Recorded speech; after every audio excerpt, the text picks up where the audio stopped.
Bab 1022. Hadiah. Di dalam kamar, Lois Lu yang sudah lelah beberapa hari ini pun terbaring di atas ranjang dan tertidur begitu saja. Secara tidak sadar, Lois Lu bermimpi indah. Ia memimpikannya seorang wanita yang sempurna menindih tubuhnya. Sepasang tangan indah wanita itu berada di depan dadanya. Rasa ini bukanlah mimpi. Lois Lu terbangun dan langsung mendorong wanita itu membelalak mata besar. Setelah tersadar kembali, ia hanya menemukan Rory yang duduk di depan ranjang sana dengan sedih. Lois Lu panik dan berkata, "Kak Rory, apa yang kamu lakukan?"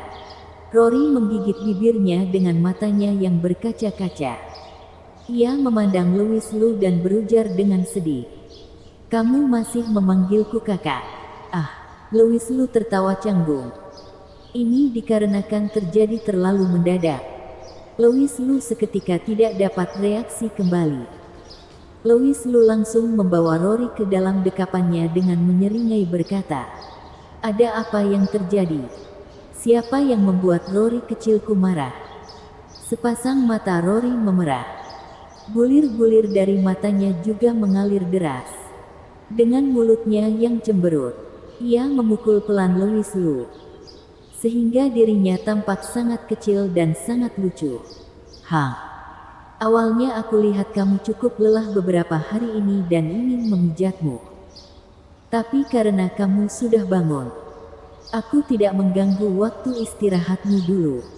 Kalau ada urusan, kamu suruh orang panggil aku saja." Suara Rory yang lembut terdengar sedikit sedih. Ditambah lagi dengan wajahnya yang kasihan.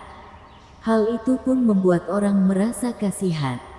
Mendengar ini, Lois Lu juga mengeratkan lagi pelukannya kepada Rory. "Pergi. Mau pergi kemana?" Rory melototi Lois Lu tidak senang. "Tentu saja pergi istirahat."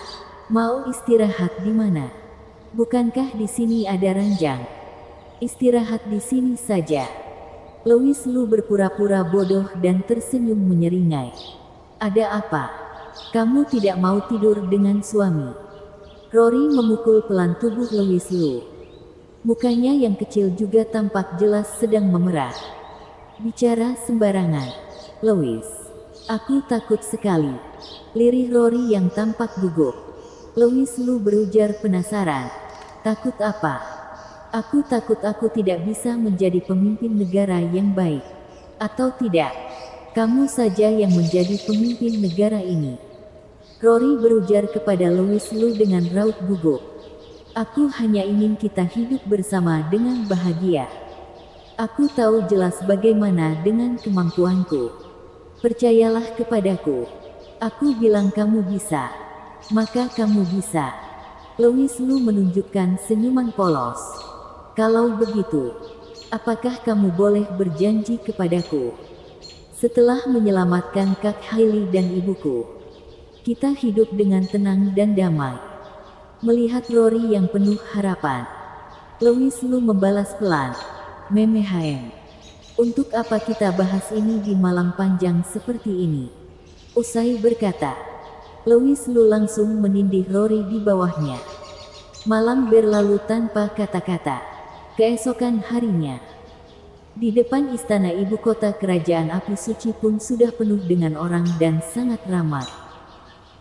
Raja 18 Pulau Api Suci yang baru menjabat juga sudah berkumpul bersama. Sejumlah pejabat tinggi negara juga dapat terlihat. Sekeliling pun penuh dengan dekorasi meriah dan ketegasan. Sejumlah keluarga bangsawan juga datang mengirimkan hadiah. Kerajaan api suci yang baru saja mengalami pesta kaisar api dewa dan luka besar pun masih tampak begitu ramai. Pantas kerajaan api suci selalu menjadi pemimpin dari ketiga kerajaan besar. Saat ini, Rory telah memakai jubah raja dengan Lois Lu di sampingnya. Rory agak memerah dan sepertinya tidak dapat berdiri seimbang.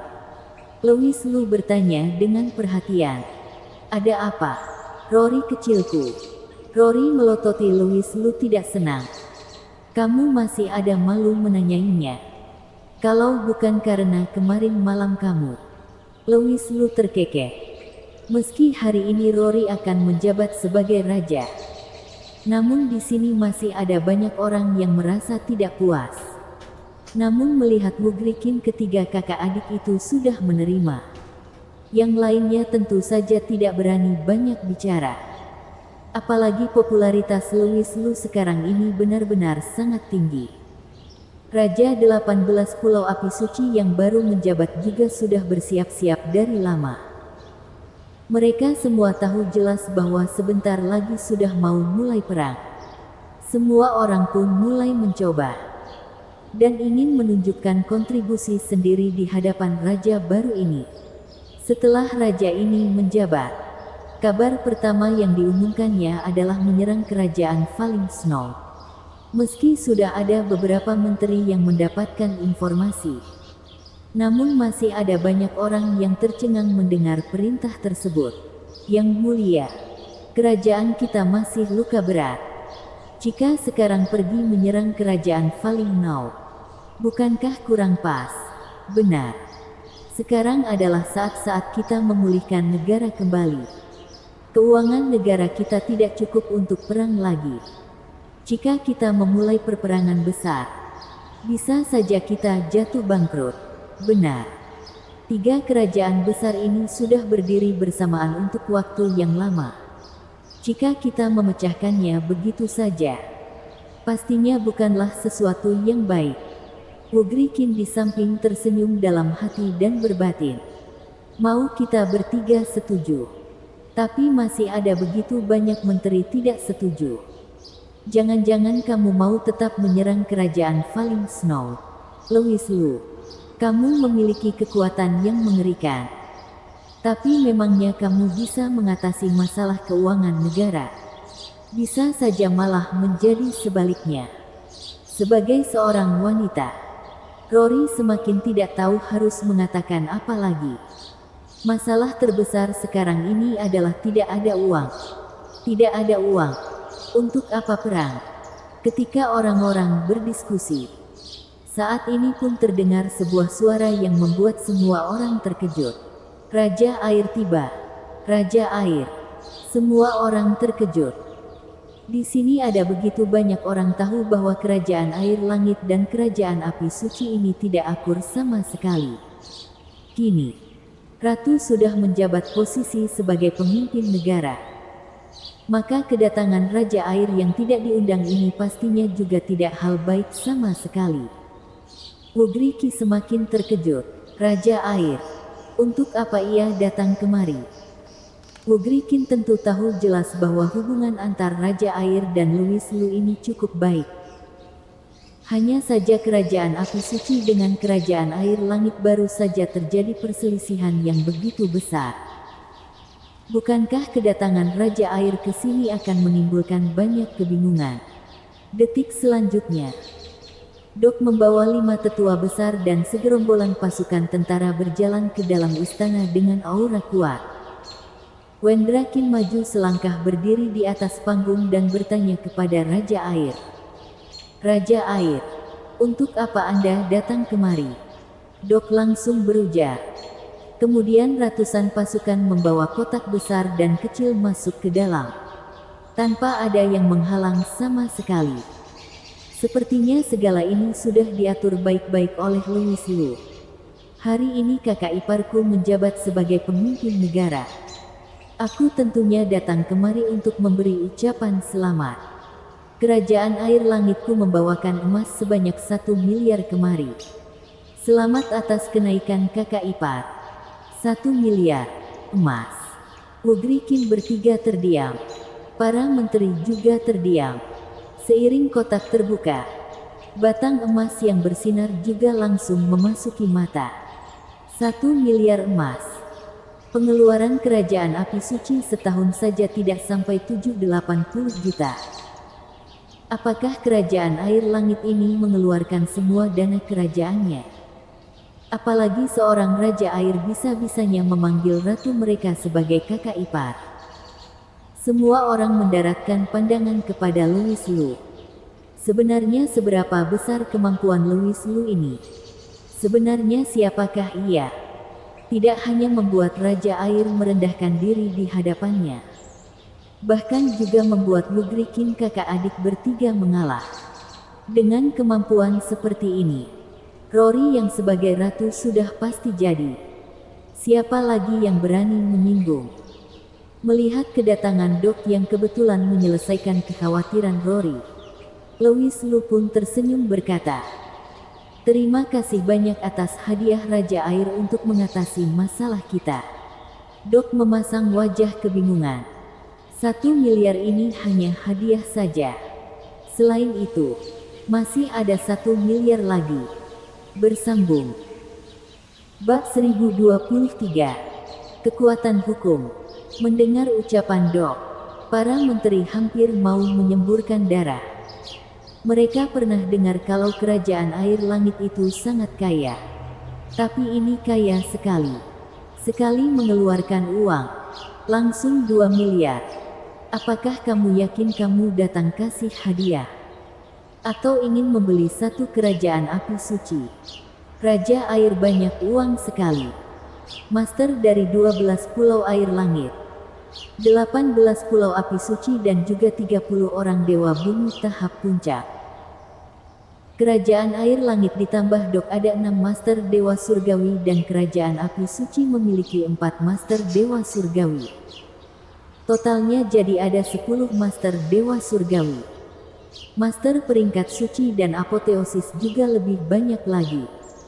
Kerajaan api suci juga mengumpulkan 500.000 tentara. Totalnya pun ada 1.500.000 tentara. Sedangkan kerajaan Falling Snow baru saja kebentuk. Paling banyak juga hanya memiliki 400.000 tentara. Dibanding dengan pasukan mereka, mereka benar-benar sangat kecil. Orang-orang di tempat pun memahami satu hal, bahwa kerajaan Falling Snow sebentar lagi akan ditendang keluar dari 3 kerajaan besar. Situasi yang bertahan begitu lama, akhirnya mau dipecahkan juga. Setelah upacara kenaikan selesai, Dok menarik Louis Lu ke samping bicara, dan juga memberitahu Louis Lu sebuah informasi yang menakjubkan.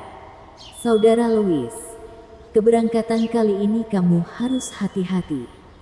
Dok mengingatkan dan berujar, "Meski orang kita lebih banyak dan lebih kuat, tapi kerajaan Falling Snow tidak semudah yang kita lihat. Ia bisa menjadi salah satu dari 3 kerajaan besar. Ia pasti juga memiliki kemampuannya tersendiri."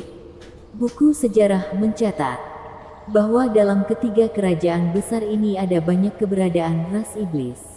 Beberapa waktu lalu, Tuan Muda ras iblis pun datang ke dunia spiritual. Hingga saat itu, dunia spiritual akan terjebak dalam situasi yang berbahaya. Sedangkan orang yang memimpin dunia spiritual sesungguhnya sudah ada yang lain. 3 kerajaan besar, hanya 3 kerajaan besar saja. Oh, coba cerita. Louis Lu memandang Dok setengah curiga setengah percaya. Yaitu sekte misterius. Sekte misterius. Apa-apaan lagi itu? Dok menarik nafas dalam. Buku sejarah mencatat, sebelum 3 kerajaan besar, dunia spiritual penuh dengan ras iblis. Ras iblis adalah pemilik dunia spiritual. Sedangkan kultivator biasa hanyalah budak ras iblis saja. Ras iblis sangat kejam. Kemampuan mereka juga lebih hebat dari kultivator biasa. Sehingga satu dunia spiritual terjebak dalam masalah. Saat itu, sekte misterius baru mulai terkenal. Sekte misterius memimpin kultivator manusia untuk melawan ras iblis. Setelah berperang selama ratusan tahun, mereka akhirnya berhasil mengalahkan ras iblis. Sekte misterius juga menghilang begitu saja. Namun ketua sekte misterius pernah bilang, waktu ras iblis datang kembali ke tanah besar ini, murid-murid sekte misterius akan memimpin para kultivator manusia untuk melawan ras iblis. Louis Lu tersenyum canggung dan memandang Dok. Di mana kamu melihat semua ini? Buku sejarah. Buku sejarah dari mana? Bukankah kemarin aku sudah bilang ke kamu? Tahun kemarin, waktu aku kurang kerjaan, aku menulisnya. Louis Lu memandang Dok kehabisan kata-kata. Dok, mohon jangan menantang kesabaranku. Aku sudah banyak kali ingin membunuhmu. Saudara Louis, beberapa hal yang aku cerita tadi itu benar-benar ada. Untuk masalah sekte misterius, ada banyak orang yang mengetahuinya. Hanya saja sekte misterius sudah menghilang terlalu lama. Ada banyak orang yang sudah melupakannya. Tapi kita semua yang sudah tua tahu jelas. Memandang Louis Lu yang tampak sedikit kesal, Dok buru-buru menjelaskan. Meski buku itu benar-benar aku yang tulis, tapi isi di dalam buku itu sungguh ada. Semuanya sudah aku pahami dulu.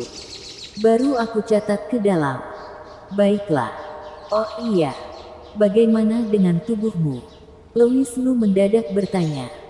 Dok langsung bercucuran keringat dingin dan membalas dengan ketakutan. Saudara Louis, aku benar-benar tidak ada darah lagi. Bahkan dekat-dekat ini aku masih mencari cara untuk memulihkan darah. Kalau tidak, waktu kita melawan kerajaan Falling Snow nanti, kita berenam akan seperti sampah. Kamu sedang pikir apa? Mana mungkin aku menginginkan darahmu? Aku hanya perhatian kepadamu. Louis Lu memandang Dok penuh perhatian. Setelah mengantar Dok pergi, Louis Lu mulai mengamati bintang Tao keempat di dalam tubuhnya. Ini cukup aneh juga. Biasanya kemampuan bintang Tao keempat harusnya sudah sepenuhnya terungkap. Namun di dalam bintang Tao keempat ini masih saja kosong. Tidak ada apapun. Jangan-jangan bintang Tao keempat ini tidak ada gunanya sama sekali. Itu tidak mungkin juga. Louis Lu muncul sebuah pikiran. Tubuhnya muncul bintang Tao keempat. Namun hingga sekarang ini masih belum ada rasa sama sekali. Karena tidak mengerti, Louis Lu pun membuka laut jiwanya bertanya. Bayangan naga termasuk kak naga pun muncul dalam bintang Tao keempat itu. Sial, Saudara Louis, di mana ini? Melihat sekitarnya yang kosong, kak naga pun sangat terkejut. Ini adalah bintang Tao keempat dalam tubuhku. Entah mengapa, ia tidak ada reaksi sama sekali. Kak naga dan 9 naga lainnya memandang Louis Lu kaget. Saudara Louis, kamu lagi bilang apa? Maksudku, ruang yang luas ini tidak ada guna sama sekali. Jadi aku membawamu kemari untuk lihat-lihat dan meminta sedikit ide darimu. Perang sudah dekat. Aku ingin meningkatkan kemampuanku juga. Jelas Louis Lu. Tanpa menunggu kak naga membuka mulut, ke-9 ekor naga darah pun membelalak mata besar.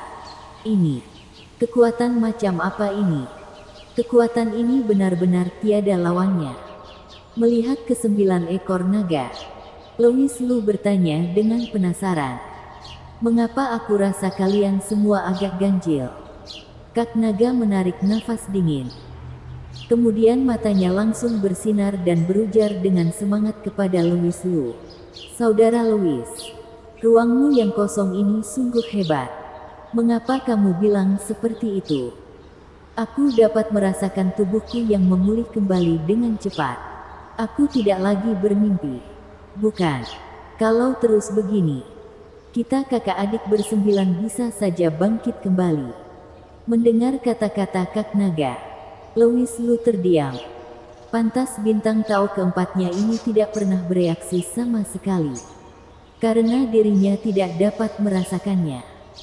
Tapi mengapa kak naga mereka dapat merasakannya? Jangan-jangan dirinya berbeda dengan yang lain. Kak naga, mengapa aku tidak dapat merasakannya?